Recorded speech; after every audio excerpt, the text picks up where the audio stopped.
이게 뭐예요? 남겨놓고 있어야 되겠다. 장난입니다, 장난. 자, 어디를 볼 거냐면요. 분양주택 정책 알아보겠습니다. 182페이지에 65번. 똑같이 해주면 돼요. 임대료 상한제하고 똑같습니다. 요거는 이제 분양가를 규제하겠다 그런 얘기입니다. 어느 지역에 이 분양가가 한 평당 1,000만 원 정도 형성돼 있는데, 자, 이 30평이면 3억 아닙니까? 너무 비싸다는 얘기입니다. 1,000만 원. 자, 그래서 안 되겠다. 니네들 600만 원 이상은 받지 말아라. 이렇게 하는 걸요. 분양가 규제 아니면요. 분양가 상한제다. 이거 이상 올라가면 돼요, 안 돼요? 안 되겠죠? 이걸 분양가 상한제라는 겁니다. 1,000만 원이 너무 비싸니까 니네들 1,500만 원 이상 올라가지 말아라. 그럼 이미 1,000만 원 받고 있는 거죠? 아무런 효과가 있어 없어요? 없는 겁니다. 똑같습니다. 아까하고. 자, 이렇게 하는 걸요. 600만 원 이상 받지 말아라. 이렇게 하는 걸요. 분양가 규제다. 아니면요. 분양가 상한제 이렇게 표현합니다. 분양가 상한제. 현재 이제 실시하고 있습니다. 공공택지를 중심으로 해서 이제 실시하고 있는데, 어쨌거나 이렇게 실시하게 되면 어떤 효과가 있나 보겠습니다. 그러면 요거는 이제 무주택자가 아니면요. 극빈층들이 집 사는 게 용이하게끔 지원해주겠다 그런 얘기 아닙니까? 근데 집이 한 5채가 있는데 이 사람도 뭐야 이게 집값 되게 싸네. 나도 한번 사야 되겠다는 얘기죠. 근데 이 사람들은 청약 조건이 안 맞으니까 뭐 친구 명의로, 사촌 명의로 뭐 사들일 가능성이 높아지죠. 그러니까 아주 투기가 아주 극성일 가능성이 아주 높아집니다. 투기가 극성이다. 자, 그러다 보니까 분양 현장에는요, 투기꾼까지 몰렸다는 얘기죠. 그러면서, 줄라비 서는 거죠. 줄 서는 거죠. 그러다 보니까 뭐 추첨을 통해서 당첨자 가려내거나 이렇게 해야 될 거 아닙니까? 이렇게. 자, 그래서 당첨되면요, 그냥 로또 복원에 당첨되는 거 아닙니까? 그러니까 나중에 비싸게 팔 수 있죠. 전매 차익 같은 거 노리면서. 자, 두 번째는요, 그러면 건설업자는 600만 원 받기로 하고 아파트 짓고 싶어, 안 짓고 싶어요? 안 짓고 싶죠? 돈도 안 되는 거. 그러니까 신규 주택 분양을 안 하려고 합니다. 신규 주택 공부를 안 하려고 하죠. 그러니까 시장에서는 자, 생각해 볼게요. 주택들이 딱 있는데 오래된 주택들, 새로운 주택들이 있는데 오래된 주택들은 철거돼야 돼, 안 돼야 돼요? 철거되고 여기에 새로 지어지는 주택이 있어야 돼, 없어야 돼요? 있어야 되는데 오래된 주택은 철거되고 새로 지어진 주택은 많아요, 적어요? 거의 없다는 얘기죠? 거의 없죠? 그러다 보니까 자, 기존 주택에 대한 수요만 계속 증가할 수밖에 없는 겁니다. 기존 주택에 대한 수요만 증가하고 기존 주택 가격만 계속 안 올라가요? 올라갈 수 있죠? 결국은 당첨된 몇몇 사람들, 이런 사람만 혜택을 보는 거고 나머지 사람들은요, 오히려 기존 가격만 올라가는 거죠? 오히려 집 사는 게 더 힘들어질 수 있다는 얘기입니다. 그렇잖아요? 이것도 문제가 되고, 그 다음에 좋다. 건설업자가 600만 원 받기로 하고 아파트 짓겠다는 얘기죠? 근데 이거를 고급자재를 갖다 썼다가는 망하기 딱 좋아요, 안 좋아요? 딱 좋죠. 그러니까 중국산 싸구려 자재 있죠? 이거 가지고 지어야 될 가능성이 높아집니다. 분양주택의 질적 수준이 매우 저하될 가능성이 높아집니다. 그리고 도심에다 지었다가는 또 망하기 딱 좋죠. 저기 산 밑에 나홀로 아파트 이런 거 지어야 되는 바람에 비효율적인 토지용이 생길 가능성도 매우 농후합니다. 비효율적인 토지용. 그 다음에 이번에 실수요 목적으로 아파트 구입하는 사람 입장이라 하더라도 600만 원이면 싸요, 비싸요? 싸죠. 에라 이번 기회에 한 50평짜리 한번 구입해보겠다는 얘기죠. 이런 식으로 과소비가 생길 가능성도 매우 농후합니다. 자, 그래서 결국은 극빈층을 위해서 자, 좀 지원해주기 위해서 나온 제도인데 결국은요, 당첨된 몇몇 사람 있죠? 이 사람만 혜택을 보고 나머지 사람들은요, 오히려 집 사는 게 더 힘들어질 수 있다는 얘기입니다. 이렇게. 그래서 안 되겠다. 자, 분양가를 자, 시장 기능에 맡기는 걸요, 분양가 자유화 이렇게 얘기합니다. 분양가 자유화. 자유화하게 되면 이러한 안 좋은 형태는 안 나타납니다. 그러면 분양가 자유화가 훨씬 더 좋은 제도가 아니냐 이렇게 생각하는 것은 성급하다는 얘기죠. 왜 성급하냐면 얘는 처음부터 분양가 자체가 높아요, 낮아요? 분양가 자체가 문제가 높죠. 그러니까 이때는요, 그래도 당첨되면 들어갈 수도 있는 거죠. 그리고 정부 입장에서 이제 투기꾼들을 근절한다 이런 차원에서 딱지를 통해서는 분양권 전면 절대 금지시키는 겁니다. 입주한 이후에도 한 5년 동안 못 팔게 할 수 있는 거죠. 이게 철저히 규제한다면 극빈층이 들어갈 기회는 많이 생길 건데 얘는 아예 처음부터 들어갈 엄두가 안 나는 거죠. 비싸니까. 그리고 이 건설업자는요, 소형 아파트를 지어서 저소득층을 상대로 했다가는 안 팔릴 수가 있습니다. 왜냐하면 저소득층들은요, 비싸면 못 사는 거죠. 그러니까 분양이 안 될 가능성이 높아집니다. 그래서 아예 처음부터 대형 아파트를 지어서요, 누구를 상대로 한다고요? 고소득층을 상대로 할 가능성이 아주 높죠. 그러니까 이때는요, 저소득층을 위한 그 주택이 줄어들 가능성이 높아집니다. 이때도. 그죠? 그래서 어떤 게 더 큰 문제냐, 이렇게 일률적으로 말할 수는 없는 겁니다. 시대와 장소 이런 거에 따라서 적절히 탄력적으로 이거를 정책을 펴야 되는 겁니다. 이렇게. 자, 읽어보겠습니다. 65번 볼게요. 182페이지에 65번. 자, 분양주택 정책에 관련된 설명으로 틀린 것은 분양가 상한제는요, 시장에서 초과 공급이 유발되는 게 아니라 초과 수요가 유발되죠. 서로 살려고 난리죠. 이걸 초과 수요라는 거 아닙니까? 주택은 몇 채 지어져요? 안 지어져요? 안 지어지는데 사는 사람은 개미떼처럼 달려드는 거죠. 이런 걸요, 초과 수요라는 겁니다. 이번에 분양가 자유라는요, 투기 수요가 감소하는 효과를 유발할 수 있다. 이런 때는 투기가 극성이죠. 이때는 투기 수요는 감소하는 겁니다. 반대로 행하시면 돼요. 요거와 반대로 행하시면 돼요. 그 다음에 세 번째 볼게요.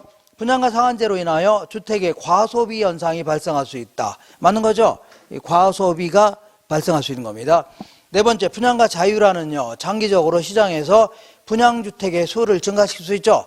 얘는 신규주택 공급을 안 하려고 하는데 얘는 뭐 하려고 하겠죠. 그러니까 아무래도 분양주택의 수가 증가할 수 있는 겁니다.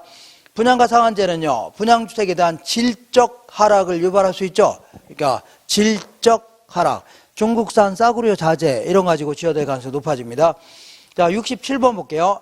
자, 분양가 상한제에 관한 설명 중 옳은 것끼리 묶인 것은 장기적으로는 민간의 신규주택 공급이 위축됨으로써, 자, 여기서 주택가격은요, 기존 주택가격이 상승할 수 있다는 얘기죠. 다시 볼게요. 자, 장기적으로 건설업자는 신규주택 공급하려고 안 하려고요? 안 하려고 하니까 기존 주택 수요만 증가하는 거죠. 그럼 기존 주택 가격만 올라갈 수 있는 겁니다. 그래서 요거 맞네요. 니은번 보시면 상한 가격이 시장 가격보다 낮을 경우에 일반적으로 초과 공급이 발생하는 게 아니라 초과 수요가 발생합니다. 뭐가 발생한다고요? 초과 수요가 발생한다. 줄나랍이 서 있는 걸 초과 수요로 하는 겁니다. 그 다음에 디귿번 볼게요. 주택 건설업체의 수익성을 낮추는 요인으로 작용하여 초과 주택 공급이 감소할 수 있는 거죠. 이거 지어봐야 600만 원 받고서 아파트 지어봐야 돈 돼요? 안 돼요? 안 되니까 신규주택 공급을 안 하려고 한다 그런 얘기입니다. 그 다음에 시장 가격 이상으로 상한 가격을 설정하여 무주택자의 주택가격 부담을 완화시키고자 하는 제도이다. 이거는 시장 가격 이상이 아니라 시장 가격 이하에서 혹은 미만에서, 아래에서 있죠. 시장 가격 이하에서, 시장 가격 뭐라고요? 이하에서 상한 가격을 설정하여 무주택자들의 주택 가격 부담이 완화시키도록 하는 제도 있죠. 요거 얘기합니다. 자, 한 장 넘겨볼게요. 넘겨보시면 68번. 내내 그런 얘기인데, 다음에 아파트 분양가격 규제의 결과로 나타날 수 있는 문제점에 대한 설명이다. 틀린 것은, 자, 주택 분양업체의, 건설업체의 수익성을 악화시킴으로써 신규주택 공급이 감소될 수 있죠. 신규주택 공급이 감소한다. 맞고, 이번에 장기적으로는요, 중고주택은 가격 인하가 아니라, 중고주택은 가격이 올라가 안 올라가요? 올라가죠. 가격 인상으로, 그리고 인상으로 주택의 질적 수준은 점점 하락으로 인하여 아무래도 개보수는 잘 하려고 하지 않을 수 있죠. 뭐 이상한 표현을 했는데 어쨌거나 뭐 틀린 표현은 아닙니다. 이렇게. 자, 질적 수준은 저하되고 이런 거 해봐야 그 개보수해야 별 볼 일도 없죠. 그러니까 안 하려고 한다는 얘기입니다. 자, 3번 볼게요. 저소득층들의 주택난 가중과 소득의 불균형 현상을 유발할 수 있다 그런 얘기입니다. 그러니까 신규주택 공급하려고 안 하려고요?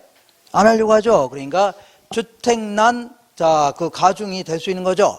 그리고 아무래도 소득의 불균형 현상이 있죠. 투기꾼들이 몰려들면서 오히려 투기꾼들만 조화할 수 있다는 얘기죠. 이런 것도 한번 생각해 볼 수 있는 겁니다.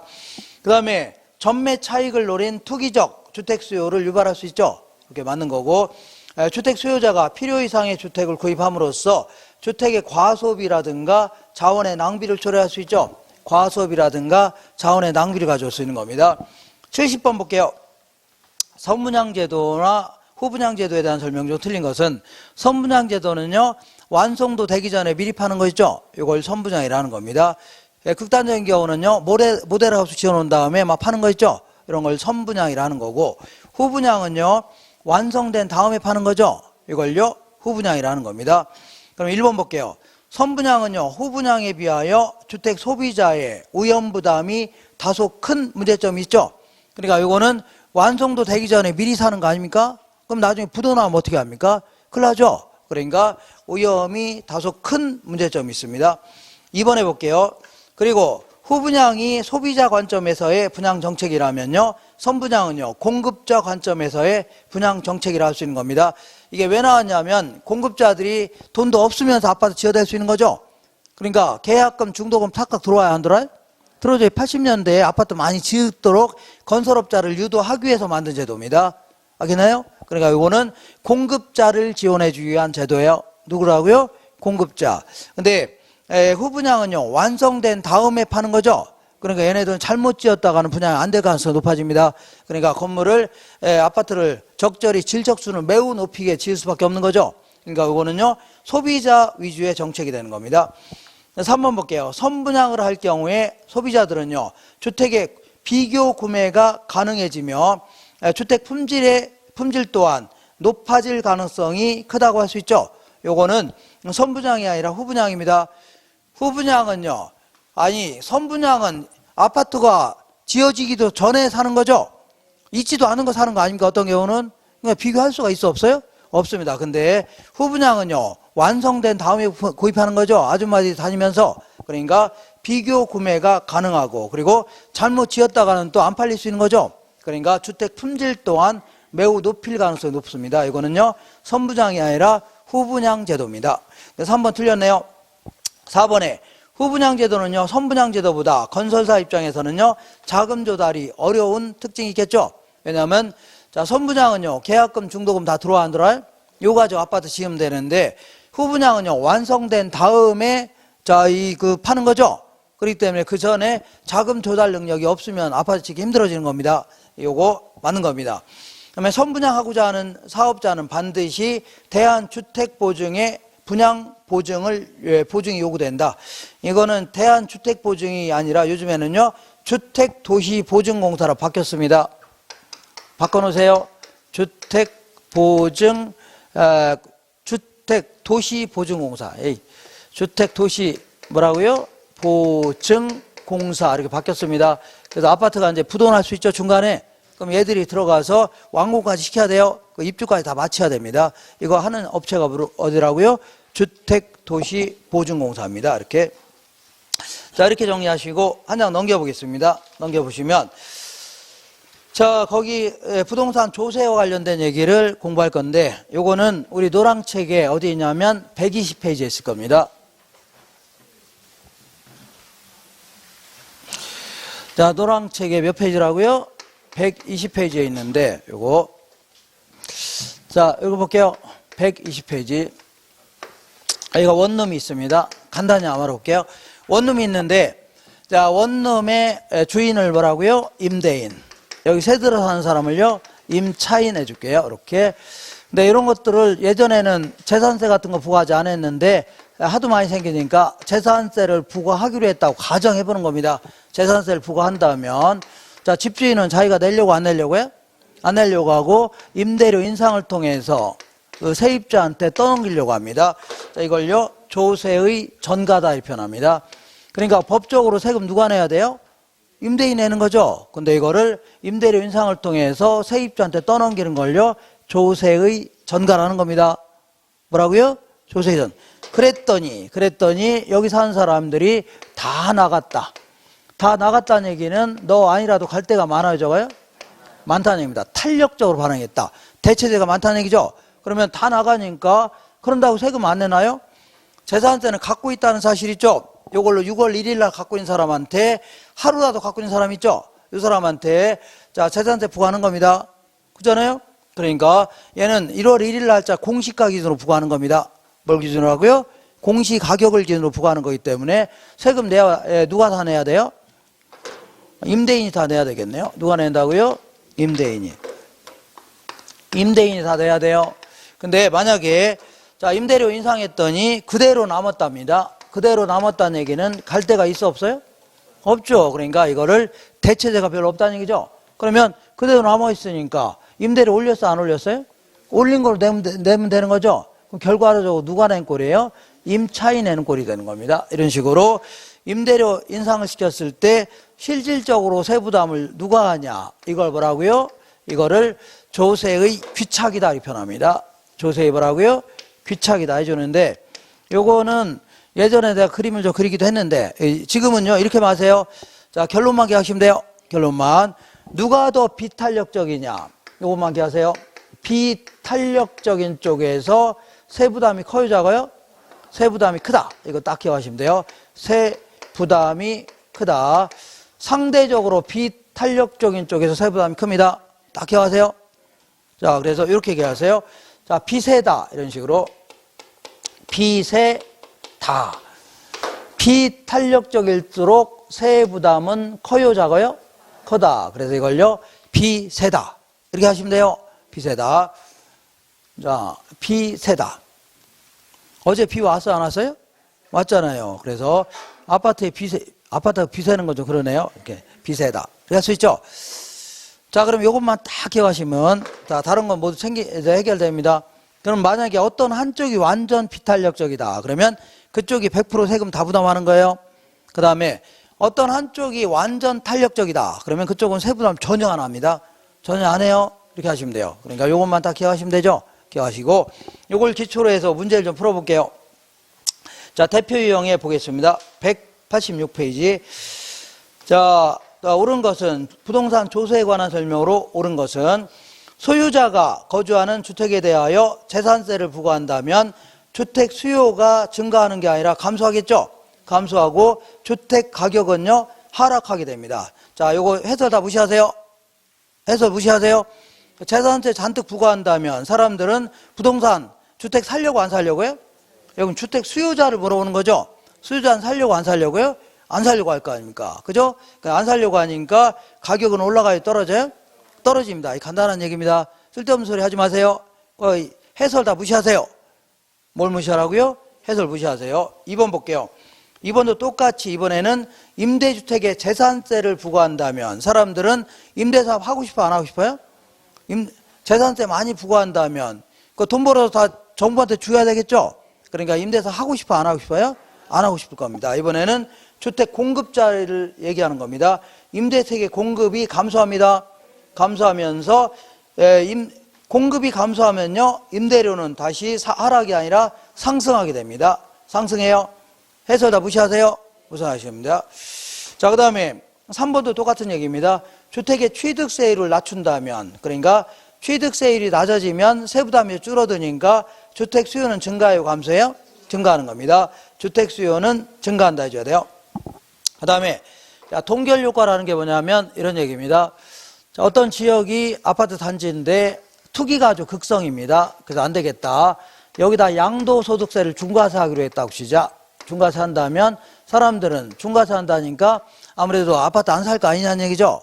그러면 수요도 감소하고 거래도 줄어든다는 얘기죠. 그러면 가격도 낮아지는 거 아닙니까? 이렇게 투기를 잡겠다 그런 얘기 아닙니까?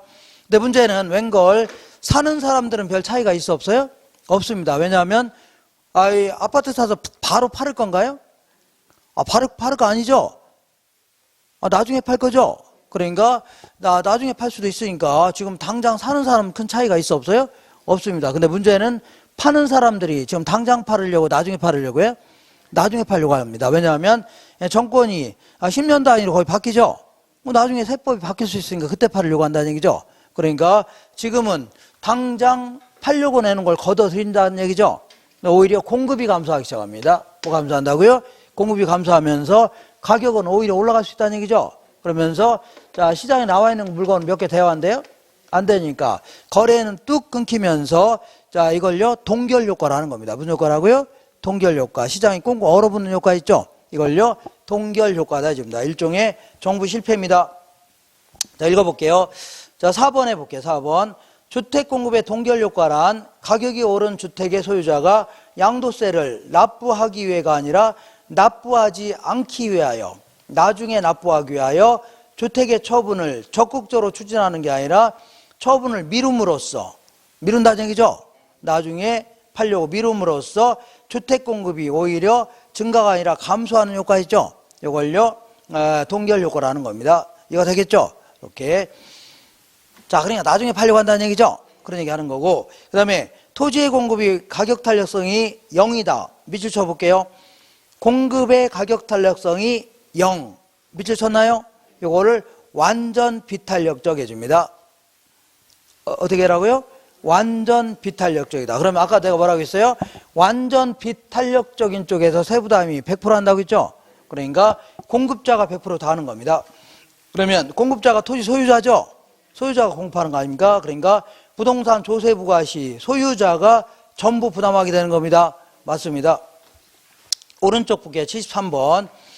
부동산 조세와 관련된 내용으로 틀린 것은 헨리 조지라는 사람은요, 토지에서 발생하는 지대 수입을 100% 징수할 경우에 토지세 소입만으로도 재정을 충당할 수 있다는 얘기죠. 그래서 토지세 이외의 모든 조세는 없애자 이렇게 주장했던 겁니다. 맞는 겁니다. 그 다음에 주택 조세 감면은요, 조세 부과와 달리 소득을 재분배하는 효과가 발생합니다. 요게 틀렸네요. 요거는 자, 재분배하는 효과가 발생이 안 됩니다. 발생되기가 어려워요. 그러니까 조세 부과는요, 생각해 볼게요. 자, 조세 부과는요, 소득이 많은 자들은 세금 많이 걷죠? 소득이 없는 자들은요, 세금 많이 걷어요, 적게 걷어요? 거의 안 걷습니다. 그래서 소득이 많은 자들한테는 세금 많이 부과합니다. 이렇게 많이 부과해서 이 돈 가지고 임대 아파트 같은 거 지어서 공부할 수 있죠? 그러면 소득이 재분배된 역할을 합니다. 뭐라고요? 소득이 재분배된 역할. 근데 조세를 감면해 주는 경우 볼게요. 조세 감면은 소득이 많은 자들은 세금 많이 내야 되죠? 소득이 적은 자들은 세금 낼 게 별로 있어 없어요? 그러니까 소득이 적은 자들은 감면 받을 것도 별로 없어요. 아, 낼 게 있어야 감면 받는 거죠? 근데 오히려 소득이 많은 자들이 감면을 많이 받죠? 오히려 소득이 많은 자들 혜택을 보는 겁니다. 이거는 재분배 효과가 안 나타나요. 다시 해요? 시끄러워요? 시끄럽네요. 자, 생각해 볼게요. 아니, 저소득층 세금 낼 게 뭐 있습니까? 그냥 이 돈 세금 많이 내는 사람이 혜택 보는 거 아닙니까? 이거는 재분배 효과가 거의 발생이 안 됩니다. 감면은. 자, 그래서 2번 틀린 겁니다. 3번 볼게요.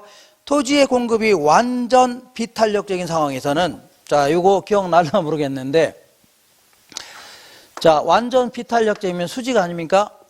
수직이면 얘는 생산비 들어가 안 들어가요? 하나도 안 들어가는 겁니다. 그렇기 때문에 농부들이 수요하겠죠. 그러면 요거는 토지에서 발생하는 모든 소득은 잉여입니다. 잉여. 이걸 경제지대 해줍니다. 문제더라고요. 경제지대다. 그래서 여기서 세금 거두면 자원 배분에 왜곡이 없는 겁니다. 우리 남는 돈에서 세금 거둬야 되죠. 전용 수입에서 거두면 돼야 한대요? 안 됩니다. 그러니까 자, 그 남는 돈에서 이걸 일종의 불로소득 아닙니까? 토지에서 발생하는 거. 이거는 자원 배분에 왜곡이 전혀 없는 겁니다. 이렇게 하셔야 돼요. 그러니까 읽어볼게요. 자, 토지의 공급 곡선이 완전 비탄력적인 상황에서 토지 보유세가 부과된다 하더라도 자원 배분의 왜곡은 초래하지 않는다는 얘기죠. 맞는 겁니다. 자, 그 다음에 자, 네 번째. 그리고 만약에 그 세금을 부과하게 되면요, 이게 공급선이 이렇게 되는 경우 있죠. 그러면 이만큼 공부할 때 단위당 이만큼 받겠다는 얘기입니다. 이만큼 공부할 때 단위당 받겠다는 얘기죠. 근데 만약에 단위당 재산세를 부과한다면 더 많이, 요만큼 받은 걸 더 많이 받겠다는 얘기죠. 더 많이 받겠다는 얘기죠. 그러니까 이렇게 하는 게 그 재산세를 부과하는 경우입니다. 자, 다시 할게요. 세금을 부과한 다음에 얘는 더 높여서 받으려고, 낮춰서 받으려고요? 높이려고 하죠. 그죠? 근데 얘를 볼게요. 얘는 높여서 받을 수 있어 없어요? 그대로 올라가는 거 아니면 그대로죠? 그러니까 전부 세금도 다 누가 내야 돼요? 공급자가 다 내야 되는 겁니다. 누가 내한다고요? 공급자. 이렇게. 자, 여러 가지 해석할 수 있습니다. 그러니까 일단은 토지에서 발생하는 것은요, 자원 배분에 왜곡이 있어 없어요? 없다. 이것만 아시면 돼요. 이렇게. 그 다음에 어디냐면, 그 4번 볼게요. 공급의 가격 탄력성이 0이다. 그러면 0이라는 게 완전 비탄력적이죠? 그럼 공급자가 다 부담한다. 그래서 부담한 세금은 모두 누구한테 귀착된다고요? 임대인이 공급자 아닙니까? 임대인한테 귀착된다. 맞는 겁니다. 그 다음에 수요가 만약에 완전 탄력적이다. 그러면 수요자가 다 부담해요, 안 해요? 하죠. 근데 여기는 수요가 완전 비탄력적이 아니라는 얘기죠. 그럼 수요자도 좀 부담한다는 얘기입니다. 어쨌거나 완전 탄력적이 아니면 수요자도 다 부담해요, 안 해요? 조금씩이라도 부담하죠. 이렇게 아시면서 완전 탄력적이지 않는 한은 임대주택에 재산세가 부과되면요, 부과된 세금은 장기적으로 누구한테요? 임차인한테 전가될 수 있다는 얘기죠. 맞는 겁니다. 한 장 넘겨볼게요. 넘겨보시면 74번 볼게요. 자, 조세와 관련된 다음 내용 중 옳은 것은 정부가 주택에 부과하는 재산세를 상승시킨다고 가정했을 경우에 임대인과 임차인에게 부과되는 세금의 정도는요, 탄력성에 따라 달라집니다. 비탄력적인 쪽에서 세부담이 크다고 했죠. 이렇게 하시고 2번 해볼게요. 부동산 조세는요, 부동산 자원을 공공부문에서만 활용할 수 있도록 제한하는 기능을 한다. 세금 걷어서 공공부문에만 활용하나요? 민간 부문에도 보조금 같은 거 지급할 수 있는 거죠? 저 지원도 해줄 수 있고, 그러니까 공공부문에만 사용하는 게 아닙니다. 다른 용도로 얼마 쓰는 겁니다. 그다음 세 번째 볼게요. 주택 가격에 일률적으로 같은 세율을 부과하는 재산세 있죠? 이런 것들은 오히려 돈이 많은 사람들은 세부담이 적어집니다. 똑같은 세율을 부과한다면 오히려요, 돈이 적은 사람 있죠?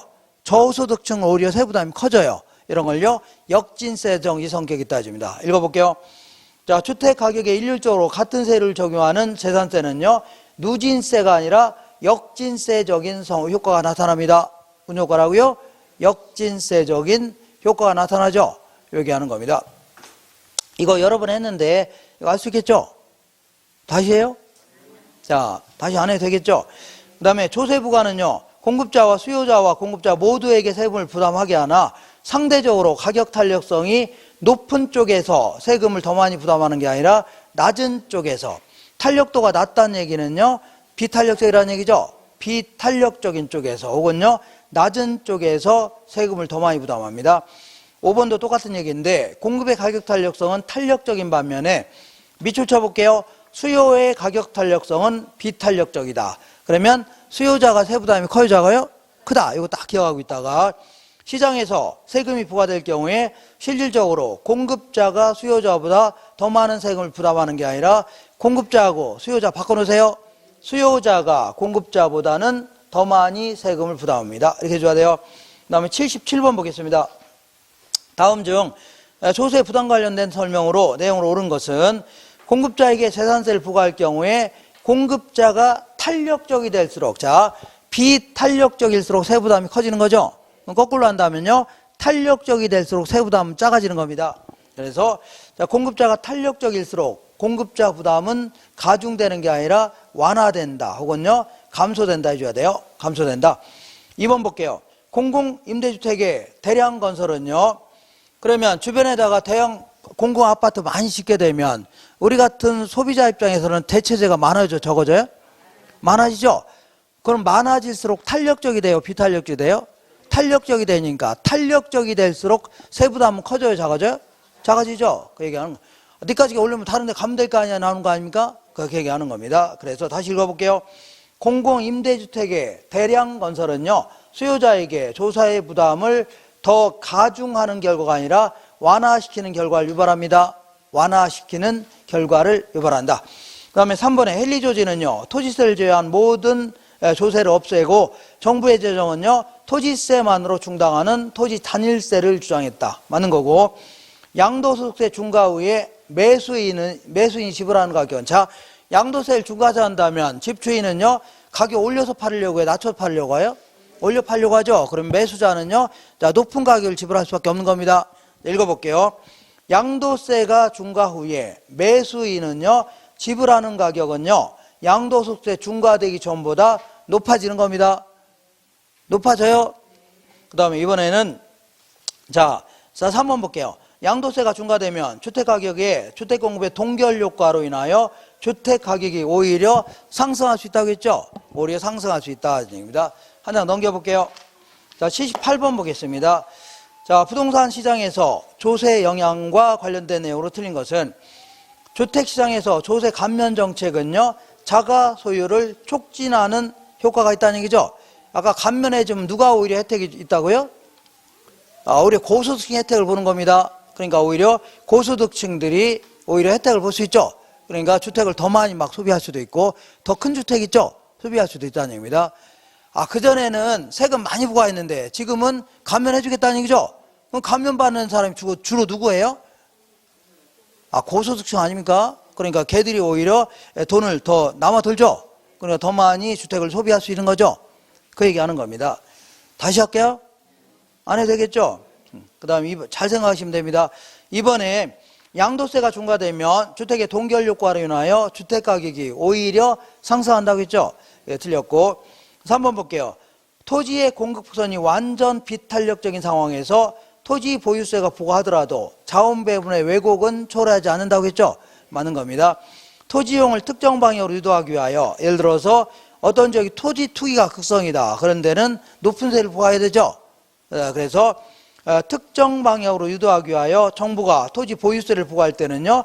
토지 용도에 따라 조세를 차등 부과하는 게 바람직하죠. 똑같이 부과하면 안 됩니다.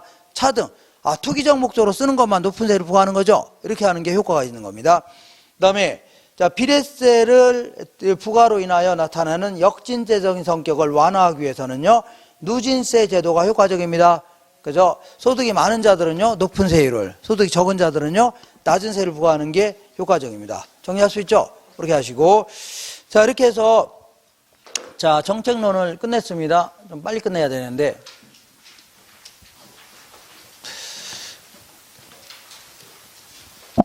자, 거기 191페이지 보시면 지금부터 투자론 공부할 겁니다. 투자론 공부하는데, 자, 맨 먼저 공부할 거는요, 우리 노랑책에, 노랑 불필 잡았죠? 요거는 노랑책에 있는 거 쓰는 겁니다. 페이지 얼마라고요? 129페이지에 쓸 겁니다. 127페이지네요. 127페이지에 투자론 같은 게 쭉 있을 겁니다. 이렇게 하세요. 이렇게. 127페이지 있죠? 자, 조금만 하고서 끝낼 겁니다. 자, 거기 볼게요. 부동산 투자에 대한 설명으로 틀린 것은 1번 볼게요. 부동산은 실물자산의 특성이 있는 거죠. 당연히 부동산은 화폐예요, 실물이에요? 실물자산 아닙니까? 그리고 토지의 영속성으로 인하여 가치 보존력이 매우 우수하다는 얘기죠. 토지는 소모되거나 마모되어야 한대요? 영속적으로 존재하는 거죠. 주택 같은 경우는 언젠간 철거해야 될 거 아닙니까? 얘는 소모되는 게 아니기 때문에 가치 보존력이 매우 우수하다 입니다. 그리고 2번 해볼게요. 임대사업을 영위하는 법인은요, 우리 세법에서 이 건물 같은 경우는 언젠간 철거해야 돼, 안 해야 돼요? 해야 돼요. 현금 나가지도 안 했는데 매기 일정의 비용으로 처리해 줍니다. 그죠? 자, 수익에서 비용 뺀 게 이익이죠? 비용 뺀 게 이익 아닙니까? 근데 요거를 감가상각비 형태로 비용으로 처리해 줍니다. 비용으로 처리해 주니까 이익이, 계산상 이익이 줄어들죠? 세금도 덜 낼 수 있다는 얘기입니다. 그리고 부동산 구입할 때는 은행에서 돈 빌리는 게 쉬워요, 어려요? 쉽습니다. 왜냐하면 은행 입장에서는 담보 자꾸 돈을 빌려주죠? 빌리기가 쉬워래요. 근데 은행에서 빌린 돈에서 갚는 돈 있죠? 요거 원금 나가는 건 비용으로 인정 안 해줍니다. 근데 이자 나가는 건 또 비용으로 인정해줘요. 그러니까 이익이 줄어들 수 있죠? 세금을 덜 낼 수 있는 효과가 나타납니다. 읽어볼게요. 임대사업을 영위하는 법인은요, 건물에 대한 감가상각비와 이자 비용을 세금 산정 시 비용으로 인정받을 수 있다는 얘기죠. 맞는 겁니다. 세 번째, 부동산 투자자는요, 저당권과 전세제도 이런 걸 통해서 레버리지를 활용할 수 있다는 얘기죠. 그러니까 이런 걸 통해서 내 돈 투자액 대비 수익률을 올릴 수가 있다 그런 얘기입니다. 이렇게 하시고 빌리는 거라든가 이런 거에 따라서 부동산 가격이 물가 상승률과 연동하여 상승하는 기간에는요, 인플레이션을 방어하는 효과가 있다는 얘기죠. 그래, 인플레가 발생한다는 얘기는 화폐 가치가 오르는 거에 떨어지는 거예요? 떨어지는 겁니다. 그렇기 때문에 화폐를 갖고 있는 사람은 손해봐요. 근데 부동산은 실물 자산이죠. 그러니까 인플레가 발생하면 같이 올라가는 겁니다. 부동산 가격도 같이 올라가요? 손해할 게 있어 없어요? 없죠. 이걸 인플레이션을 방어한다. 아니면요, 구매력을 유지할 수 있다 이렇게 표현합니다. 아시죠? 구매력을 방어할 수 있다 이렇게. 그 다음에 5번 보겠습니다. 5번에 부동산은 주식 등 금융상품에 비하여 단기간에 현금화할 수 있는 가능성이 높다? 낮다 해줘야 돼요. 주식은 금방 팔면 되는 거죠. 근데 부동산은 뭐 주택이야 좀 잘 팔릴 수 있는데 상가나 공장이나 토지는 5년이 돼도 안 팔릴 수 있어 없어요? 있죠. 이런 현금화 갈 가능성이 낮다 해줘야 돼요. 자, 그 다음에 3번 보겠습니다. 3번. 부동산 투자의 특징과 관련된 다음 설명 중 틀린 것은? 자, 볼게요. 투자라는 것은 내가 부동산을 1억에 구입했는데 1년 후에 1억 2천만 원 받고 팔 수가 있답니다. 2천만 원. 자, 그러면 2천만 원 추가로 들어올 수 있다는 얘기죠. 근데 이거는 확실해요, 불확실해요? 1년 후에 1억 2천에 팔릴지 1억 5천에 팔릴지 아니면 손해고 팔지 어떻게 합니까? 다만 예상할 때 2천만 원 정도 더 받고 팔 수 있다는 얘기죠. 그래서 투자라는 것은요, 현재의 확실한 소비를 희생해 가면서 혹시 2천만 원 정도 더 벌 수 있다는 기대감으로 미래의 불확실한 수익을 선택하겠다는 얘기죠. 더 어렵게 표현한다면요, 현재의 소비와 미래의 소비를요 교환하겠다는 얘기입니다. 뭐라고요? 교환하겠다, 그런 얘기입니다. 읽어볼게요. 자, 3번 볼게요. 부동산 투자는요, 미래의 불확실한 수익과 현재의 확실한 현금 지출을 어떻게 하겠다고요? 교환하겠다는 얘기입니다. 자, 뭐 대충 이렇게 하시면 돼요. 자, 2번 볼게요. 부동산 투자 시 투자자는요, 구매력 하락 위험으로부터 보호받을 수 있다는 얘기죠. 현금 갖고 있으면 손에 나요, 안 나요? 나 구매력 하락이 나타납니다. 아, 똑같은 100만 원 물건 조금밖에 못 사죠. 근데 얘는요, 부동산 구입하면 가치 올라가 안 올라요? 가치 올라가니까 손해 봐요, 안 봐요? 안 봅니다. 구매력 하락으로부터 보호받을 수 있다. 아니면 인플레를요 방어할 수 있다 이렇게 표현합니다. 세 번째 볼게요. 장래 불확실성에 따라서 부동산 투자는요 일정 수준의 위험이 수반되는 특징이 있다는 얘기죠. 이거는 오늘 하긴 그런데 사금 법인율이라고 해서 여러 가지 위험이 따라요, 안 따라요? 따를 수 있다는 얘기입니다. 사업상 위험, 금융적 위험, 이렇게 각각 여러 가지 위험이 따를 수 있는 겁니다. 네 번째 볼게요. 부동산 투자에서는 내가 갖고 있으면서 임대 같은 거 하게 되면 이익 생겨요, 안 생겨요? 생길 수 있고, 그 다음에 땅 같은 경우는요, 자, 1억에 구입했는데 20년 있다가 100억에 팔 수도 있어 없어요? 이런 걸요 소유 이익이다 혹은 자본 이득이라는 겁니다. 그러니까 운영하면서 생기는 소득 이득뿐만 아니라 그 갖고 있으면서 생기는 이걸요 이용 이익 혹은 자본 이득이라는 겁니다. 이것도 골고루 볼 수 있어 없어요? 있다는 얘기입니다. 이렇게 읽어볼게요. 자, 부동산 투자에서 소득 이득뿐만 아니라 자본 이득이 발생하는 것은요 왜 그래요? 영속성 때문이죠. 오랫동안 존속하니까 1억에 구입해서 20년 있다 100억에 팔 수 있는 거죠. 오랫동안 존속하니까 그런 거 아닙니까? 맞아, 안 맞아요? 맞습니다. 그 다음에 레버리지를 활용하는 부동산 투자는요 투자 위험을 감소시킬 수 있는 장점이 있는 게 아니라 투자 위험은 오히려 증가할 수 있는 단점이 있는 겁니다. 그러니까 좀 이따 하겠지만 레버리지 효과는요 자, 수익성은 높일 수가 있습니다. 내 돈 투자액 대비. 그렇지만 위험도 그만큼 커져요, 작아져요? 커지는 겁니다. 자, 볼게요. 자, 레버리지 효과는요 이렇게 볼게요. 여기가 이렇게 보겠습니다. 대충 그릴게요. 요거는 1억입니다. 부동산 1억을 구입하게 되면 1년 동안에 2천만 원 정도 벌 수 있는 투자안이 있다고 치자. 얼마 벌 수 있다고요? 2천만 원 벌 수 있는 투자안이 있습니다. 부동산. 자, 요거는 내 돈 전액을 투자했을 때 내 돈 전액. 자, 이게 번 돈 아닙니까? 내가 번 돈이죠? 번 돈인데 요거를 이렇게 투자해 볼게요. 이렇게 보겠습니다. 이렇게. 자, 요거 마음에 들어 안 들어요? 마음에 안 듭니다, 지금. 이렇게. 자, 요거는 마음에 딱 안 드는데 다시 드릴까요? 왜냐면 요렇게 내려가는, 오늘은 좀 잘 됐네요, 이게. 요즘 술을 많이 안 먹어서 잘 됩니다, 이렇게. 요건 좀, 네, 요즘에, 이렇게. 자, 근데 이거를 내 돈만 투자하는 게 아니라 은행에서 일부 빌려 투자할 수 있어 없어요?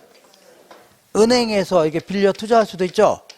그리고 일부는 내 돈 투자할 수 있겠죠. 내 돈. 그래서 딱 편의상 반반씩 투자했다고 치자. 은행에서 얼마 빌렸어요? 5천만 원 빌렸습니다. 내 돈 얼마 투자했어요? 5천만 원 투자했죠. 이렇게. 아, 부동산 1억짜리인데 이렇게 투자했다는 얘기죠. 그러면 어쨌거나 1년 동안 2천만 원 들어왔는데, 아, 들어올 거 아닙니까? 다 들어왔는데 요거를 은행하고 내가 나눠 가져야 되죠. 근데 은행은 왜 빌려주냐면 이자 받으려고 하는 겁니다. 원금은 나중에 부동산 팔아서 간다고 생각하시면 돼요. 은행 이자율은 4%라고 간주해보자. 몇 프로라고요? 4%. 그러면 5천만 원 곱하기 4% 하면 200만 원입니다. 얼마라고요? 200만 원. 그러니까 은행한테는 얼마 주면 돼요? 꼴랑 200만 원 딱 주면 되죠? 그럼 나머지 다 누구 거예요? 1,800만 원이 나 내 거 아닙니까? 내가 이제 번 돈이 되는 겁니다. 이런 식으로 은행 이자는 일반적으로 싸요, 비싸요? 싸죠. 그러니까 은행한테 돈 빌려서 투자하게 되면 은행이 가져갈 건 얼마 돼요, 안 돼요? 안 되고 오히려 내가 적게 투자해서 거의 2천만 원 가까이 가져갈 수 있다는 얘기죠. 이걸요 지렛대 효과라는 겁니다. 자, 타인 자본을 지렛대 삼아 내 돈 투자액 대비 수익률을 높이겠다는 얘기죠. 이걸 지렛대 효과라는 겁니다. 투자는 자, 조금 투자해서 많이 버는 게 좋아요? 많이 투자해서 조금 버는 게 좋아요? 조금 투자해서 많이 버는 게 좋죠. 이게 경제적인 건 아닙니까? 그죠? 이렇게 조금 투자해서 많이 버는 게 좋겠죠. 이렇게 아주 간단한 겁니다. 아주 간단한 거예요. 알겠죠? 간단한데 이걸 자꾸 여기다 이제 자, 이 수익률을 자꾸 쓰다 보니까 어렵게 느껴질 뿐입니다. 뭘 쓰다 보니까요? 수익률을 자꾸 쓰다 보니까 어렵게 느껴지는 겁니다. 자, 그러면 이렇게 해볼게요. 이렇게 해볼게요. 자, 먼저 총자본 수익률이라는 게 뭐냐면 총자본은 여기는 요거랑 요거랑 합친 거 있죠? 이건 총자본이라는 겁니다. 총자본 수익률은요 1억이죠. 그리고 내가 버는 돈, 은행이 버는 돈 합친 게 얼마예요? 2천만 원이죠. 요거를 뭐라고요? 총자본 수익률이라는 겁니다. 20%. 그럼 요거 볼게요. 요것도 총자본 수익률을 계산해 볼게요. 얘는 내 돈하고 은행 돈 합친 게 얼마예요? 그냥 1억 아닙니까? 은행은 0원이죠? 합치니까 그냥 1억 아닙니까? 그 다음에 내가 번 돈, 은행의 돈도 합치니까 얼마예요? 2천 원 아닙니까? 왜냐하면 은행이 버는 돈은 있어 없어요? 빵원 아닙니까? 그러니까 얘도 몇 %라고요? 20%입니다. 그러니까 총자본 수익률은 항상 같아요, 달라요? 항상 같은 겁니다. 항상 같아요? 같은 겁니다. 다만 여기서 중요한 거는요, 자기 자본 수익률, 이걸요, 지분 수익률이 중요한 겁니다. 뭐가 중요하다고요? 지분. 어쨌거나 내 돈 투자액 대비 내가 가져갈 돈이 중요한 거죠? 내 돈을 조금 투자해서 돈 많이 벌어가는 게 좋죠? 이게 중요한 거지. 그잖아요. 그래서 여기 지분 수익률이 중요한 겁니다. 뭐가 중요하다고요? 지분 수익률이 중요한 거예요. 이거 지분 수익률은요, 내 돈 투자액 대비 내가 가져갈 돈 있죠? 요걸 얘기합니다. 자, 요거 내 돈 얼마 투자했어요? 요거는 1억 투자했죠? 그리고 내가 얼마 가져가요? 2천만 원 가져가는 거 아닙니까? 그럼 20%죠? 예, 얘는 똑같네요. 전액을 내 돈 투자하면. 근데 요게 중요한 겁니다. 내 돈 얼마 투자했어요? 5천만 원 투자했는데, 자, 2천만 원 벌긴 했는데 이게 전부 내 게 아니죠? 은행 이자를 빼야 될 거 아닙니까? 은행한테 줄 돈 빼야 되겠죠? 은행에서 5천만 원 빌렸죠? 5천만 원에 대해서 4%죠? 4% 빼야 됩니다. 이렇게 빼면요, 무려 36%가 나옵니다. 몇 프로라고요? 36%. 이런 식으로, 자, 그 은행에서 빌려 투자하게 되면 내 돈 투자액 대비 수익률을 막 높일 수 있다는 얘기죠? 이걸요, 지렛대 효과라는 겁니다. 뭐라고요? 지렛대. 특히 이런 걸요, 정의 지렛대 효과라는 겁니다. 뭐라고요? 정의. 근데 만약에, 그러니까 이게 총자본 수익률이 전부 20% 아닙니까? 맞아, 안 맞아? 20%인데, 은행 이자는 4%밖에 안 되죠? 그러니까, 은행이 20%는 가져가야 되는데, 4%밖에 안 가져가죠? 내가 다 가져가는 거 아닙니까? 맞죠? 근데 만약에, 얘는 은행에서 돈을 못 빌려서 사채업자한테 40%가 넘는 사채를 썼다고 치자. 그럼 오히려 사채업자가 가져가는 돈이 많아져, 적어져? 많아집니다. 그러면 내가 투자한 돈에 비해서 얼마 가져가요? 못 가져가요? 이걸 부의 지렛대과라는 겁니다. 뭐라고요? 부의 지렛대과. 정리할 수 있나요? 이렇게 정리하시면 돼요. 자, 그래서 결론. 자, 총자본 수익률은 항상 같아요, 달라요? 같은데 총자본 수익률입니다. 같은데 타인 자본에 은행에서 돈 빌릴수록 지분 수익률이 점점 커진다는 얘기죠. 점점 커져요, 작아져요? 커져. 이걸요, 정의 지렛대 효과라는 겁니다. 무슨 지렛대라고요? 정의 지렛대. 왜 이런 효과가 나타나냐면 총자본 수익률은 항상 같아요, 달라요? 같은데 은행 이자율이 형편이 낮다는 얘기죠. 아, 얘는 20%인데 얘는 4%밖에 안 가져가죠. 그래서 그런 거 아닙니까? 그래서 맞아, 안 맞아? 자, 지금부터 은행 이자율을 이걸 저당 수익률, 은행 이자율 아니면 저당 이자율 다 똑같은 겁니다. 은행이 가져가는 거. 이걸 뭐라고요? 정의 지렛대 효과. 이번에는 은행에서 돈을 빌리면 빌릴수록 총자본 수익률하고 지분 수익률을 비교하니까 얘가 점점 작게 나타난다는 얘기죠. 점점 줄어들죠? 얘가 점점 20%, 5% 마이너스 이렇게 나간다는 얘기죠? 이걸 뭐라고요? 부의 지렛대 효과라는 겁니다. 무슨 지렛대라고요? 부의 지렛대 효과다. 자, 왜 이런 효과가 나타나냐면 총 자본 수익률은 항상 같아요, 달라요? 20% 항상 같죠? 근데 거의 사채이자를 쓴 겁니다. 거의 40%가 넘는 사채를 썼다는 얘기죠? 그러니까 은행한테 다 사채업자 주고 났더니 남는 게 있어 없어요? 없어 그런 겁니다. 이렇게. 아주 간단한 얘기인데 이거 자꾸 이렇게 쓰다 보니까 어렵게 느껴지는 겁니다. 근데 지금까지 제가 위험이라는 얘기는 한 번도 한 적 있어 없어요? 없죠. 수익률만 가지고 따진 거 아닙니까? 근데 은행에서 빌려 투자하면 그만큼 나중에 경기 변동이라든가 변동금리로 빌렸다가 저는 못 갚을 가능성도 그만큼 커져요, 작아져요? 커지는데 이건 위험은 전혀 무시하고 수익률만 가지고 따지는 겁니다. 되셨죠? 수익률만. 자, 몇 문제 한번 풀어보겠습니다. 몇 문제. 자, 4번 볼게요, 4번. 4번 있죠? 자, 투자의 지렛대 효과에 대한 설명으로 틀린 것은 이걸 레버리지 효과 혹은 뭐라고요? 지렛대 효과라는 겁니다. 자, 지렛대는요, 순자산 또는 지분 투자액 대비 투자 수익률의 진폭을 크게 한다는 얘기죠? 예, 점점 크게 합니다. 점점 줄어들게 하거나 이렇게. 2번 볼게요. 정의 레버리지 효과는요, 총 자본 수익률이 저당 수익률보다 낮을 때가 아니라, 자 보세요. 총 자본 수익률이 저당 수익률보다 높을 때 있죠? 거꾸로 한다면 은행 이자를 낮을 때 있죠? 이걸 얘기합니다. 요때 나타나는 거 아닙니까? 맞아요, 맞아요? 요때는요, 부의 지렛대. 자, 이런 게, 뭐 별거 아니면서 좀 문제 나오면 막 당황합니다. 그 다음에 투자 금액 대비 차입 비율이 클수록, 은행에서 돈을 많이 빌릴수록 지렛대 효과는 커지는 겁니다. 네 번째 볼게요. 지분 수익률이 타인 자본 수익률보다 높을 때, 보통 은행 이자율보다 지분 수익률이 훨씬 크다는 얘기죠? 이거 정의 지렛대 효과로 나타납니다. 자, 이것도 이렇게 하시면 돼요. 높을 때는 융자로 인한 정의 레버리지 효과가 나타납니다. 맞아요? 맞죠? 얘는 4%인데 얘는 막 20%, 30%만 나가는 거죠? 그러니까 정의 지렛대가 나타나는 겁니다. 그러면 5번 해볼게요. 융자 비율이 커질수록, 은행에서 돈을 많이 빌리면 빌릴수록 지렛대 효과는 커지죠? 그럼 그 대신 그만큼 원리금 상환 부담은 커져요, 작아져요? 커지는 겁니다. 하나 넘겨볼게요. 6번 보겠습니다. 레버리지 효과에 대한 설명으로 틀린 것은 레버리지 효과란 타인 자본을 이용할 경우에 부채 비율의 증감이 자기 자본 수익률에 미치는 효과 있죠? 이걸 말하는 겁니다. 2번 볼게요. 융자를 받아 아파트를 구입했을 때 차입 금리가 집가 상승률보다 높다는 얘기죠? 그러니까 차입 금리가 뭐냐면 은행 이자를 생각하시면 되죠? 그리고 자, 집값 상승률이 뭐라고요? 지분 수익률 계산하면 생각하면 돼요? 아니, 총 자본 수익률 해주면 돼요. 뭐라고요? 총 자본 수익률. 그러니까 총 자본 수익률보다 은행 이자율이 높다는 얘기죠? 그러면 이때는요, 자본 손실을 보는 경우로, 자, 이것도 일종의 지렛대 효과입니다. 부의 지렛대 효과입니다. 뭐라고요? 부의 지렛대 효과가 나타납니다. 만약에, 자, 은행 이자율도 20%라고 치자. 몇 프로라고요? 20%. 그럼 얘도 20%고. 그럼 얘도 20% 가져가는 거죠? 그렇게 되는 겁니다. 그럼 얘도 똑같이 20% 가지고, 얘도 똑같이 20% 가져가죠? 그럼 지렛대 효과 나타나요? 안 나타나요? 안 나타납니다. 이걸 뭐라고요? 중립적 레버리지 해줍니다. 뭐라고요? 중립. 아니, 돈 버는 거 중에 5천만 원에서 20%는 은행이 가져가죠? 나도 그럼 20% 가져가 20% 되는 거 아닙니까? 그죠? 이걸 뭐라고요? 중립적 레버리지. 레버리지가 안 나타나요? 같을 경우. 자, 보세요. 얘랑 같을 경우 있죠? 레버리지 효과가 나타나, 안 나타나요? 안 나타납니다. 이렇게. 자, 읽어볼게요. 자, 어디를 볼 거냐면요. 네. 어디예요?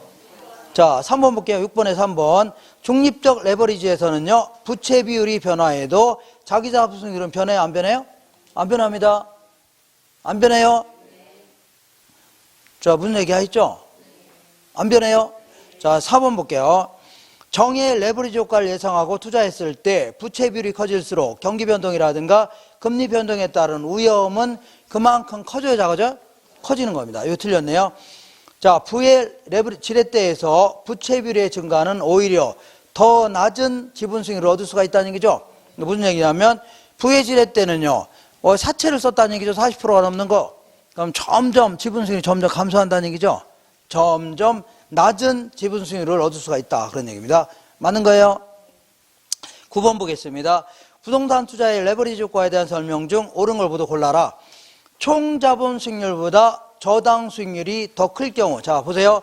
총 자본 수익률보다 저당 수익률이 더 크죠? 얘보다 얘가 더 크죠? 그러면 사채업자한테 주고 나니까 남는 게 있어 없어요? 없죠. 부의 지렛대 효과가 나타납니다. 읽어볼게요. 총 자본 수익률이 저당 수익률보다 더 클 경우에는 부채 비율에 증가시키면요. 자기 자본 수익률이 증가하는 게 아니라 어떻다고요? 감소합니다. 감소해요. 총 자본 수익률보다 은행 이자율이 더 크다는 얘기죠? 사채 썼다는 얘기 아닙니까? 맞죠? 자, 뭐 이렇게 많어. 이게 몇 개씩만 하면 되는데 그렇다고 다 건너뛰기도 그렇고. 2번 볼게요.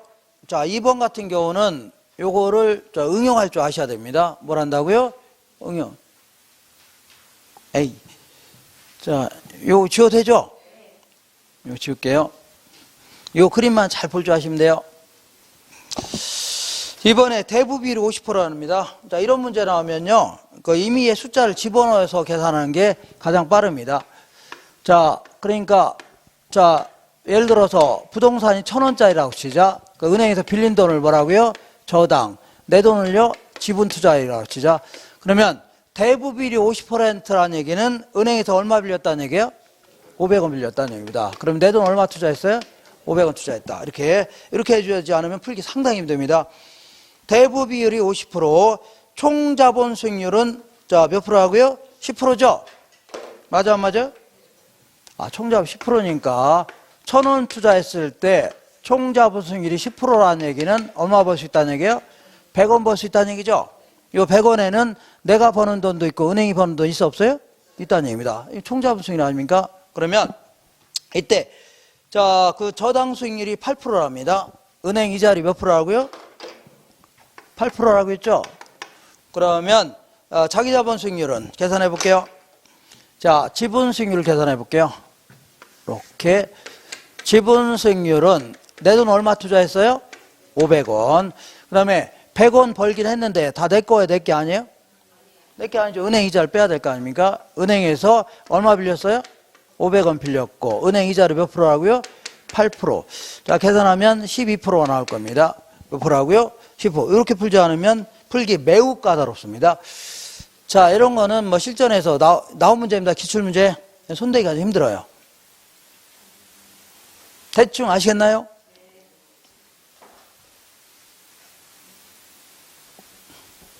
이것도 할 수 있겠어요? 자, 그 다음에 디귿번 볼게요. 자, 부의 레버리지 효과가 발생하는 경우에 부채 비율을 낮추어서 정의 레버리지 효과로 전환할 수가 있다가 아니라 없습니다. 왜냐하면 부의 레버리지 효과는요, 이거죠. 총 자본 수익률이 은행 이자율보다 작을 경우죠. 거꾸로 한다면 총 자본 수익률보다 은행 이자율이 커요, 작아요? 크죠? 크죠? 총 자본 수익률보다 은행 이자율이 커요, 작아요? 사채 이자율이 크죠? 그러면 요걸로 바꾸려면 여기 이자율이 낮아져야 되는 거예요. 그런 얘기가 없는 한은 여기서 여기로 바뀔 수 있어 없어요? 못 바꾸는 겁니다. 은행에서 돈 덜 빌리게 되면 손해는 좀 줄을 수 있지만 여기서 여기로 바뀔 수 있어 없어요? 여기서 여기로 바뀌려면 여기 바뀌어야 돼요. 총 자본 수익률이 은행 이자보다 더 커야 돼요. 그렇지 않으면 안 바뀌어요. 안 바뀌어요. 은행 이자율이 사채를 쓰는 한은 계속 뭐라고요? 자, 부의 지렛대 효과가 계속 유지되는 겁니다. 물론 손해를 덜 보려면요, 그 부채를 좀 덜 쓰면 되는 거죠. 그런다 손치더라도 정의 레버리지 효과로 바뀌어요, 안 바뀌어요? 안 바뀌는 겁니다. 이게 바뀌어야 바뀌는 거죠, 이게. 이게 안 바뀌면 안 바뀌는 거예요. 이렇게. 자, 시끄럽나요? 시끄럽네요, 오늘. 자, 총 자본 수익률과 저당 이자율이 동일할 경우, 아까 뭐라고 했어요? 얘랑 똑같다. 얘와 얘는 똑같다는 얘기죠, 20%. 그러면 레버리지가 발생해요, 안 해요? 안 합니다. 중립적 레버리지라는 겁니다. 자, 요거는 맞네요. 자, 그래서 니은번, 리을번 있죠? 요거 답하면 됩니다. 한 장 넘겨볼게요. 자, 넘겨보시면 자, 10억 원을 투자하면 연간 1억 원의 순영업소득이 발생하는 부동산 투자 사업이 있다. 자, 보세요. 이거 볼게요. 자, 얼른 끝낼게요. 10억을 투자하면 장상, 여기는 입문 과정을 설명하는 거니까 자, 이 세금 효과는 무시합니다. 그래서 지금부터 순영업소득 자체가 내가 가져가는 소득과 은행이 가져갈 소득이 섞여 있는 겁니다. 이렇게 하세요. 다시 할게요. 얘는 입문 과정에서 설명하기 때문에 세금 효과 무시합니다. 이렇게 하세요. 순영업소득 자체가 내가 가져갈 소득과 은행이 가져갈 소득이 섞여 있는 겁니다. 이렇게 하세요. 그러니까 10억을 투자하면 연간 1억 원의 순영업소득이 발생하는 부동산 투자 사업이 있답니다. 자, 보세요. 이거 똑같이 A 다시 10억을 투자하면 1억을 벌 수 있는 투자안이 있다는 얘기죠. 이게 총자본 승률 아닙니까? 뭐라고요? 총자본 승률을 1억을 투자, 이게 10% 아닙니까? 얼마 몇 프로라고요? 10% 이렇게 바로 계산할 수 있네요. 자, 투자 사업이 있는데 이 투자안에 대하여 A는 1억 원의 자기 자본을 투자하고 9억은요 연 8% 이자율로 우리은행에서 차입하여 투자했을 경우에 나타날 수 있는 투자 분석에 대한 내용으로 잘못된 것은, 그러니까 자 보세요. 여기서 은행에서 빌린 돈을 저당 내 돈 투자액을요 지분이라고 하는데 내 돈 얼마 투자할게요? 1억 투자하면 은행에서 얼마 빌렸어요? 9억을 빌렸답니다. 은행 이자율이 몇 프로라고요? 8% 아닙니까? 자, 그러면 지분 수익률 계산해 볼게요. 지분 수익률은 무조건 항상 내 돈 투자액 대비 내가 가져갈 돈을 얘기합니다. 내 돈 얼마 투자했어요? 1억. 근데 1억인데 1억 벌었죠? 1억 벌긴 했는데 이게 전부 내게예요? 내게 아니에요? 내게 아니고 은행 이자를 빼야 되겠죠? 은행에서 얼마 빌렸어요? 9억 빌렸는데 9억에 대해서 8% 이자 빼야 돼? 안 빼야 돼요? 빼야 될 거 아닙니까? 그러면 뭐가 나와요? 안 나와요? 나오는데 이게 바로 28% 나올 겁니다. 몇 프로라고요? 28% 이렇게. 자, 그래서 요 틀을 알 수 있나요? 다시 해요? 깜짝 놀라네. 다시 하라는 줄 알고 이렇게. 자, 1번 볼게요. A의 자기자본 투자 수익률은 28%다 맞고 총자본 수익률은 10%라고 했죠? 그대로 10%. 세 번째 볼게요. 타인 자본을 활용함에 따라서, 자, 그러니까 총자본 수익률보다 지분 수익률이 커졌어요? 작아졌어요? 얘보다 얘가 더 커졌죠? 그러니까 뭐라고요? 정의의 레버리일 겁니다. 잘 생각하셔야 돼요. 자, 타인 자본을 활용함에 따라서 정의 지렛대가 발생했다는 얘기죠. 그 다음에, 자, 자본의 수익안은요, 뭐 이런 게 여기 나와요. 그래서, 자, 순영업소득분의 총투자액입니다. 순영업소득이 얼마야? 1억이죠? 총투자액은 10억이죠? 그러니까 이게 10이 됩니다. 이거 뒤집어 놓은 거, 이거를요, 종합자본수익률 해줍니다. 이런 거 무시하세요.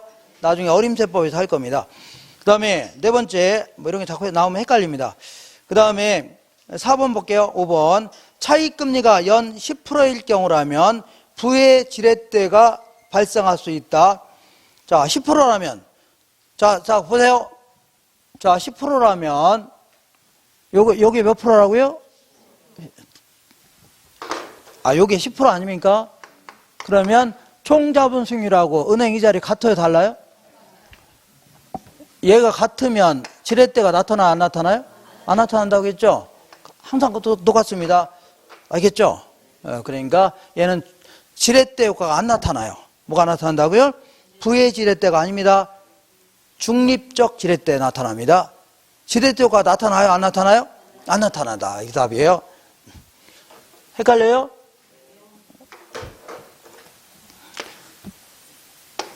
다시 해요? 깜짝 놀랐네. 다시 하라는 줄 알고. 참. 자, 그리고 12번 아주 단골로 나온 문제니까 한 번 더 풀어볼게요. 얘는 항상 어떻게 풀으라고요? 내 돈 투자액 대비 내가 번 돈이죠? 근데 만약에 내가 상가를 5억에 구입했습니다. 대출 잔뜩 끼고. 근데 1년 동안에 상가 가격이 1억 올랐어요? 그럼 이것도 팔더라도 1억은 누구 거예요? 내 거지, 누구 겁니까? 그죠? 그러니까 만약에 부동산 가치가 오른 게 있다면 여기다 오른 것도 더해줘야 돼요. 장사해서 번 돈도 있지만 부동산 가치가 오르는 거 있죠? 요것도 딱 더해줘야 됩니다. 딱 더해줘서 계산해야 돼요. 요거 빼면 돼요? 안 돼요? 빼면 안 돼요. 알겠나요? 자, 다시 해볼게요. 자, 지금까지는 부동산 가치가 올랐다는 얘기는 없었죠? 네, 지금은요, 부동산 가치가 올랐으면 그것도 더해줘야 됩니다. 자, 볼게요. 자, 여기 볼게요. 12번. 다음 보기 같은 상황에서 1년간의 자기 자본 수익률은, 자, 임대택의 총 투자액은 100만 원이죠? 더럽게 냈네요. 1억이라는 얘기입니다. 차입금은 100만 원이라는 얘기죠? 100만 원이죠? 6천만 원이라는 얘기입니다. 더럽게 냈네요. 자기 자본은 100만 원이죠? 더럽게 냈네요. 4천만 원이라는 얘기입니다. 내 돈 얼마 투자했다는 얘기예요? 4천 투자했다. 그런 얘기입니다. 이거 실전에, 기출문제 이렇게 나왔던 겁니다. 그 사람 생긴 것 좀 얼굴 좀 보고 싶습니다. 왜 이렇게 내나? 그냥 이렇게 하면 되죠. 4천만 원. 한번 보기 좋아요? 안 좋아요? 자, 그리고 차입 조건은 연 8% 이거만 하시면 돼요. 그리고 그 밑에 순 영업소득은 얼마라고요? 8천만 원. 그 다음에 1년간의 가격 상승이 얼마 올랐다고요? 2% 올랐죠? 자, 그러면 내 돈 얼마 투자했어요? 4천만 원 투자했는데 1년 동안에 그러니까 항상 이 계산할 때 이렇게 계산해야 돼요. 이렇게 장사해서 번 돈도 내가 번 돈이죠. 그리고 부동산 가치가 오르는 것도 더해야 안 돼야 돼요? 더해줘야 됩니다. 자, 그러면 8천만 원 벌긴 했는데 이게 전부 내 거예요? 내 게 아니에요? 내 게 아니에요. 이자 빼야 될 거 아닙니까? 이자를 은행에서 얼마 빌렸어요? 6천만 원 빌렸죠? 은행 이자를 몇 프로라고요? 8% 아닙니까? 맞죠? 여기가 바로 지금까지 계산한 거 이겁니다. 이게 바로 장사해서 번 돈 아닙니까? 돈 빌려서 장사해서 번 돈이죠? 근데 부동산 가치가 원래 1억짜리였죠? 1억짜리인데 2% 올랐어? 안 올랐어요? 요것도 더해줘야 됩니다. 요거 빼면 안 돼요. 요거 더해줘야 돼요. 이거를요, 소득 이득. 얘는 뭐라고요? 자본 이득. 얘를 뭐라고요? 이용이익. 죄송합니다. 얘를 뭐라고요? 이용이익. 요거는요, 소유이익. 이렇게 하는 겁니다. 더해줘야 돼? 안 줘야 돼요? 더해줘야 됩니다. 자, 그럼 계산하면 되겠네요. 계산하면, 자, 이건 13% 나올 겁니다. 몇 프로라고요? 13. 이거 알아서 계산하세요. 이거 계산기 예전 두드리긴 했는데. 자, 이렇게 해서 오늘은요, 투자론에 대해서 워밍업을 좀 해봤습니다. 뭐라고요? 워밍업. 그리고 다음 주에는 학원 방학이기 때문에 나오면 안 돼요? 제가 안 나오니까. 네? 안 나옵니다. 그러니까. 자, 오늘 요 정도 하고 더 하실 분은 남아서 하세요. 오늘 그만하겠습니다. 뭐 질문? 예? 다음, 그거 안 했네. 어이, 깜짝 놀랐네. 자, 다음 주에 해야 될 거를 딱 체크해 보겠습니다. 거기에 197페이지부터 199페이지 있죠? 요즘에 체크한 것 같은데, 얼마? 했죠? 어디까지요? 207페이지부터 볼게요. 207페이지에 그 대표 유형 있죠? 요거하고 한 장 넘겨볼게요. 넘겨보면 29번, 31번. 29, 31. 한 장 넘기시면요, 34. 한 장 넘기시면요, 37, 38. 한 장 넘기시면요, 41. 자, 제가 체크하지 않은 문제를 풀게 되면 내후년까지 계속 해야 됩니다. 진짜입니다. 진짜예요. 제가 푸는 문제도 많습니다. 자, 216페이지에 43번. 한 장 넘기시면요, 그냥 넘기세요, 계속. 자, 220페이지에 대표 유형 있죠? 요거 하고, 오른쪽에, 자, 49번. 하나 넘기시면요, 51번, 53번. 하나 넘기시면요, 54, 55, 오른쪽에 대표 유형. 이렇게. 하나 넘기시면 57, 59. 하나 넘기시면요, 62, 63. 하나 넘기시면요, 65, 66. 한 장 넘기시면요, 대표 유형하고 오른쪽에 70번. 한 장 넘기시면요, 72, 74. 한 장 넘기면 77. 한 장 넘기시면요, 79. 한 장 넘기시면 81. 한 장 넘기시면요, 84, 86. 한 장 넘기시면요, 87, 90. 한 장 넘기시면요, 91, 94. 한 장 넘기시면요, 95. 한 장 넘기시면요, 97. 여기까지 끝낼 겁니다. 끝낼 거니까 이렇게 한번 쭉 한번 풀어보고 오세요. 자, 오늘 고생하셨고 방학 알뜰하게 좀 보내시고 그 이후에 건강하게 뵙겠습니다. 고생하셨습니다. 이상입니다.